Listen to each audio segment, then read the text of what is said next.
सन्माननीय सदस्य संजयजी केळकर. अध्यक्ष महोदय, मी आमचे सदस्य तापकीरांचा धन्यवाद देतो की त्यांनी मला या ठिकाणी संधी दिली बोलायला, आणि माननीय तालिका अध्यक्षांना देखील धन्यवाद देतो. अध्यक्ष महोदय, या 293च्या प्रस्तावाच्या निमित्ताने मी गतिमान चालणाऱ्या आमच्या महायुती सरकारला, माननीय देवेंद्र फडणवीस, एकनाथ शिंदे आणि अजितदादा पवार यांचं आभार मानायला आणि अभिनंदन करायला या प्रस्तावाला पाठिंबा देण्याकरता या ठिकाणी उभा आहे. अध्यक्ष महोदय, महाराष्ट्र आता थांबणार नाही अशा प्रकारची ही केवळ घोषणा न ठेवता प्रत्यक्षामध्ये काम करणारं सरकार, अशा प्रकारे महायुतीचं सरकार गेली 1 वर्ष आणि त्याच्याही आधीची 2.5 वर्ष काम करताना आपण बघितले. 2014 ते 2019 या काळामध्ये खऱ्या अर्थाने या ठिकाणी विकासाची पायाभरणी झाली. आणि मी तर नेहमीच म्हणत असोय की MMR विभागाचे जर भाग्यविधाते कोण असतील तर आत्ताचे आपले माननीय मुख्यमंत्री देवेंद्र फडणवीस साहेब यांच्या नेतृत्वाखाली ज्या पद्धतीने विकास झाला, मग मेट्रोचं जाळं असेल, रस्त्यांचे असेल, फ्लायओव्हर असतील, पाण्याच्या संबंधितले निरनिराळे उपक्रम असतील, असंख्य प्रकारचे या सगळ्या MMR रिजनमध्ये मुंबईसह मोठ्या प्रमाणामध्ये जशी पॉप्युलेशन वाढते तर त्याचा मुकाबला करण्याच्या दृष्टीने मोठ्या प्रमाणामध्ये कल्पकतेने विविध प्रकारचे उपक्रम केंद्र सरकारच्या माध्यमातून निधी आणून, स्मार्ट सिटीचा निधी असेल आणि राज्य सरकारच्या माध्यमातून निधी आणून या ठिकाणच्या लोकांना, ज्याला म्हणता येईल की सबका साथ सबका विकास, हे विकासाचं काम जे आहे हे खऱ्या अर्थाने महायुती सरकारने केलेलं आपल्याला बघायला मिळते. प्रत्यक्ष नजरेने आपल्याला बघायला मिळते की प्रत्यक्ष कशा पद्धतीने विकास झाला. ज्या भागामध्ये या आधीच हा सगळा व्हायला पाहिजे होता विकास, ती मंडळी आता समोर बसलेली आहे आणि त्या ठिकाणी ते निरनिराळ्या विषयावर वेगवेगळा नरेटिव्ह तयार करत आहे. आणि वेगवेगळ्या नरेटिव्हच्या माध्यमातून कधी महागाई वाढली म्हणतात, कधी रोजगारच मिळत नाही, कधी उद्योग पळून गेले असं म्हणतात, आणि इलेक्शन झालं की EVMला दोष देतात.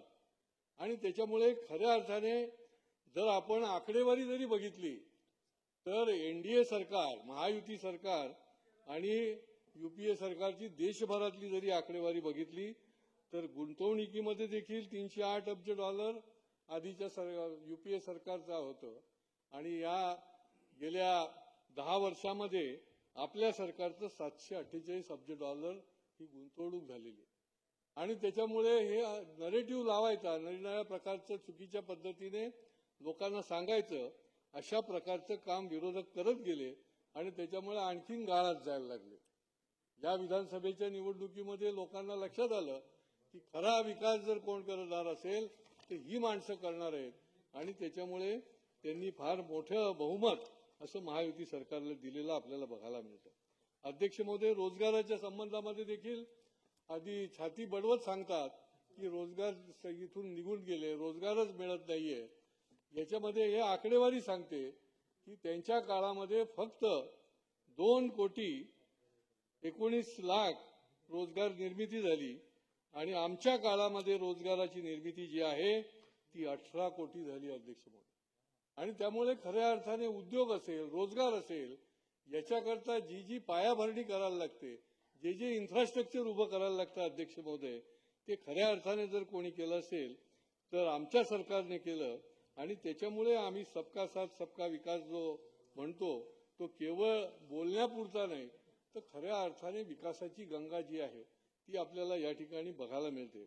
नाविन्य इनोव्हेशन सिटी म्हणून देखील MMR रिजनमध्ये कल्पकतेने त्या ठिकाणी योजना आणलेली आहे.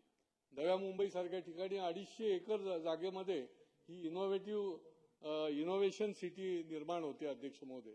आणि त्यामुळे याला समप्रमाणामध्ये विकास झाला पाहिजे, सर्वांगीण विकास झाला पाहिजे, हे त्या ठिकाणी त्यांनी लक्ष ठेवलं अध्यक्ष महोदय. आज मी ठाण्याला प्रतिनिधित्व करतो. ठाण्याच्या चारही बाजूने हे खऱ्या अर्थाने भाग्यविधाते आहेत. त्या ठिकाणी काहीच नव्हतं. जल, रस्ते, रेल्वे, मेट्रो या सगळ्या भागामध्ये हजारो कोटी रुपये त्या ठिकाणी आणून ती जी डेव्हलपमेंट चालू आहे. मग कोस्टल रोड असेल, बाळकुमच्या पासूनचा जो कोस्टल रोड आहे, याच्यामुळे हा जो हेवी वाहनांचा ट्रॅफिक आहे हा कमी होणार आहे. आनंद नगर ते साकेतचा उन्नत मार्ग असेल, त्याच्यामुळे देखील ट्रॅफिकला, वाहतूक कोंडीला जी आहे त्याच्यावर मात होणार आहे. असे निरनिराळ्या प्रकारचे प्रोजेक्ट त्या ठिकाणी ठाण्याच्या भोवती देखील आलेले आहेत. जलवाहतुकीचं देखील लवकरच या माध्यमातून जे सुरू होणार आहे ते देखील या महायुती सरकारचं फार मोठं यश आहे असं मी निश्चितपणे अध्यक्ष महोदय म्हणेन. या ठिकाणी कोळीवाडे आणि गावठाणचा देखील विषय झाला. माझी या निमित्ताने देखील काही सूचना आणि विनंती आहे की हे कोळीवाडे हे खरे भूमिपुत्र आहेत. कोळी, आगरी, भंडारी निरनिराळ्या त्या त्या काळापासून हे मूळ निवासी आहेत आणि यांचे कोळीवाड्याचा विकास नाही झाला तर ती योग्य होणार नाही. आणि त्याच्यामुळे त्यांचं सीमांकन करणं हा निर्णय झाला, परंतु त्या ठिकाणी प्रशासनाने ज्या पद्धतीने मिटिंग घेऊन त्याला पुढे न्यायला पाहिजे होतं ते नेलं नाही. ठाण्याला देखील माझ्या आग्रहास्तव कलेक्टर ऑफिसमध्ये जिल्हाधिकाऱ्यांच्या उपस्थितीत बैठका झाल्या, परंतु त्याला पुढे चालना द्यायचं काम केलेलं नाही. मी या माध्यमातून विनंती करतो की त्या ठिकाणच्या प्रशासकीय अधिकाऱ्यांना आपण सूचना द्याव्यात की याला चालना देऊन कोळीवाडे, गावठाण यांचं सीमांकन करणं हे काळाची गरज आहे आणि त्याच्या संबंधामधली सगळ्या नियोजन जे आहे ते कालबद्ध कार्यक्रम जो आहे तो पुढच्या काळामध्ये झाला पाहिजे, अशा प्रकारची सूचना अध्यक्ष महोदय दिली पाहिजे. चतुर्थ श्रेणी कामगारांचा देखील या प्रस्तावामध्ये विषय आहे अध्यक्ष महोदय. सफाई कामगाराच्या बाबतीमध्ये फार मोठं यश मिळालं. लाडेपागे समितीचा अहवाल स्वीकारला गेला. मी त्याचा अनेक वेळाला विधिमंडळामध्ये आणि विधिमंडळाच्या बाहेर पाठपुरावा करत होतो. या महाराष्ट्रामध्ये 50,000 सफाई कामगारांना वारसा हक्क मिळणार आहे. परंतु अध्यक्ष महोदय, कोर्टाने देखील ते मान्य केल्यानंतर आज देखील निरनिराळ्या स्थानिक स्वराज्य संस्था टाळाटाळ करते. त्या ठिकाणी त्यांची फाईल बनवून त्यांच्या वारसांना हक्क देण्याचं काम जे करायला पाहिजे ते केलं जात नाही. या मुंबई महापालिकेमधले देखील मागच्या शुक्रवारीच माझ्याकडे सफाई कामगार आले होते आणि त्यांनी सांगितलं की आम्हाला वारसा हक्क मिळत नाहीये, आमच्या वारसांना हक्क मिळत नाहीये आणि त्यामुळे त्या स्थानिक स्वराज्य संस्थेमध्ये मिळतोय की नाही आणि नसेल मिळत तर आपण स्पष्ट निर्देश आपण दिले पाहिजेत. अंबरनाथच्या भागामध्ये देखील तिथल्या नगरपालिकेमध्ये मिळत नव्हते, ते मिळाले. माझ्याकडे ते लोक आले होते. मी तिथल्या अधिकारी जे मुख्याधिकारी आहेत त्यांना सांगितलं की हा हक्क आहे आमचा, तुम्ही का म्हणून यांना डावलण्याचा प्रयत्न करता.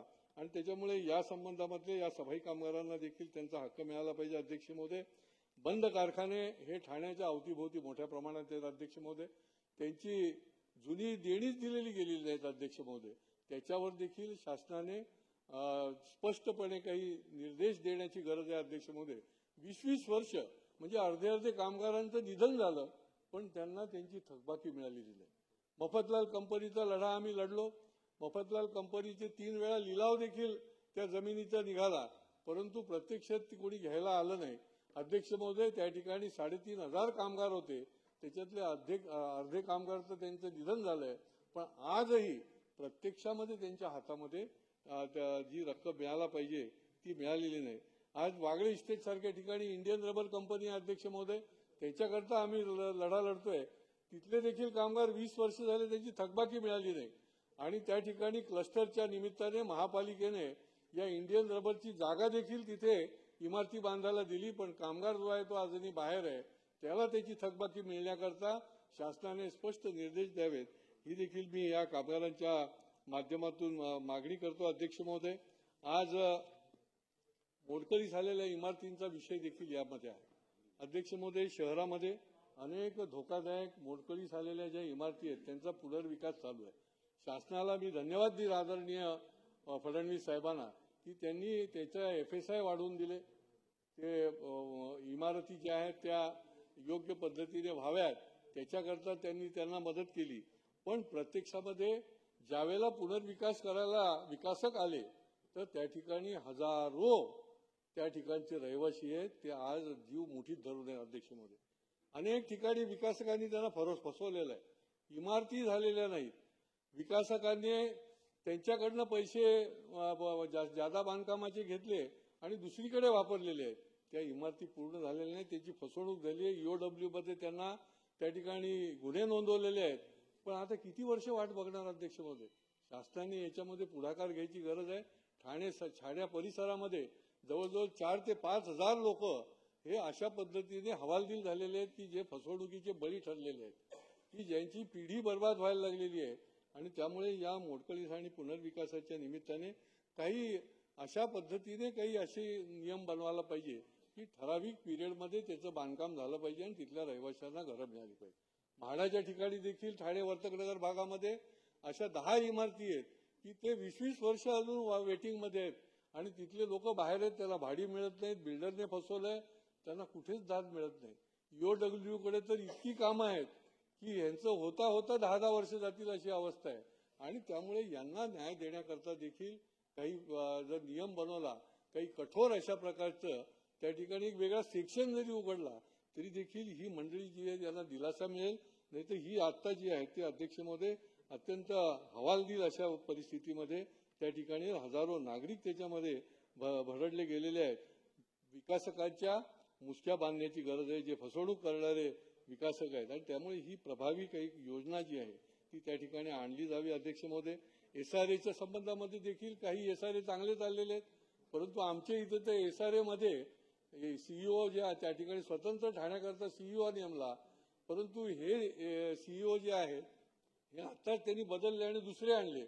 त्यांच्यावर एवढ्या जबाबदाऱ्या आहेत अध्यक्ष महोदय, आता ज्यांना नियुक्त केलेलं आहे ते या महापालिकेचे पण ऍडिशनल कमिशनर आहेत, ते PS देखील आहेत, निर्णय PRO देखील आहेत आणि ते आमच्या या क्लस्टरचे देखील CEO आहेत.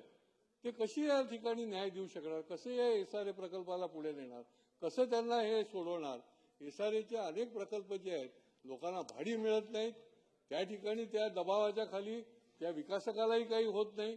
आणि त्यामुळे माझी विनंती आहे की शेवटी आपलं सरकार जे आहे ते गरिबाचं सरकार आहे. गरिबाला पुढे नेण्याकरता जे जे करता येईल त्याच्याकरता कठोर उपाययोजना करणारं सरकार आहे. आणि त्याच्यामुळे माझी विनंती आहे की त्या संबंधामध्ये देखील काही ठोस अशा प्रकारचे उपाय करावे. क्लस्टरच्या संबंधामध्ये देखील मी पहिल्यापासून ही क्लस्टरची क्रांतिकारी योजना आल्यापासून मी विनंती करतो आहे की मिनी क्लस्टर देखील आपण आणावं. मिनी क्लस्टरचं जर काही योजना आणली तर निश्चितपणे डेव्हलपमेंटला चालना मिळेल. आज हे जी क्लस्टर योजना आहे, आज एकही क्लस्टरची योजना पूर्ण झालेली नाहीये आणि त्याच्यामुळे याच्या संबंधी देखील काही नवा विचार जो आहे तो या ठिकाणी अध्यक्ष महोदय केला जावा. मेट्रोचे कारशेड देखील त्या ठिकाणी होते अध्यक्ष महोदय. आणि त्या ठिकाणी जे शेतकरी त्या ठिकाणी 2-2, 3-3 पिढ्या राबणारे आहेत त्यांनी काही कारशेडला विरोध केलेला नाही. ते मध्यंतरी 200-300 शेतकरीची माझी भेट झाली. त्यांचं म्हणणं आहे की सह्याद्री अतिथीगृहामध्ये जो निर्णय झाला त्याचे जे मिनिट्स आहेत त्याच्याप्रमाणे आम्हाला मोबदला द्या. 22-22.5% जे आम्हाला द्यायचे ठरलं होतं ते आम्हाला द्या आणि कायमस्वरूपी द्या आणि वर्ग 1चं द्या. म्हणजे मग आम्हाला याच्यामधनं निश्चितपणे दिलासा मिळणार आहे अध्यक्ष महोदय. आणि त्याच्यामुळे ह्या काही ज्या गोष्टी आहेत, हे जे निर्णय आहेत ते देखील त्या ठिकाणी विकासाच्या दृष्टीने देखील या लोकांना उपयुक्त असे ठरणार आहेत अध्यक्ष महोदय. पण या सगळ्या MMR रिजनमध्ये ज्या पद्धतीने ज्या गतीने एक वेगळं असं इन्फ्रास्ट्रक्चरचं जाळं निर्माण केलेलं आहे, ते वाढवण बंदर हे तर गेम चेंजर आहे की जगामधल्या पहिल्या 3 मधलं हे बंदर होणार आहे.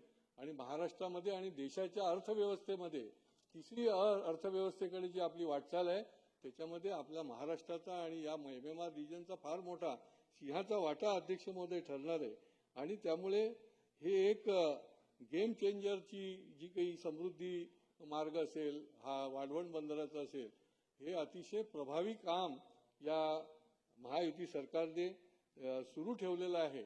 आणि त्याच्यामुळे या प्रस्तावाच्या माध्यमातून मी निश्चितपणे आमच्या महायुती सरकारचं, भारतीय फडणवीस साहेब, शिंदे साहेब आणि अजितदादांचं मनापासून त्यांना आभार मानीन आणि अभिनंदन करेन की सर्व लोकांना सर्व प्रकारची सुविधा मिळण्याच्या करता आणि त्यांचा हॅपीनेस रेशो वाढवण्याच्यासाठी या ठिकाणी ज्या दिशेने प्रयत्नशील आहेत आणि त्याच्याबद्दल त्यांचं मी अभिनंदन करतो. शेवटी 2 सूचना सांगेन की या सगळ्या MMR रिजनमध्ये वाढतीये लोकसंख्या, वाढते, लोक येत आहेत, वाढ होते, पाण्याचं कुठे ना कुठे व्यवस्था निर्माण व्हायची गरज आहे.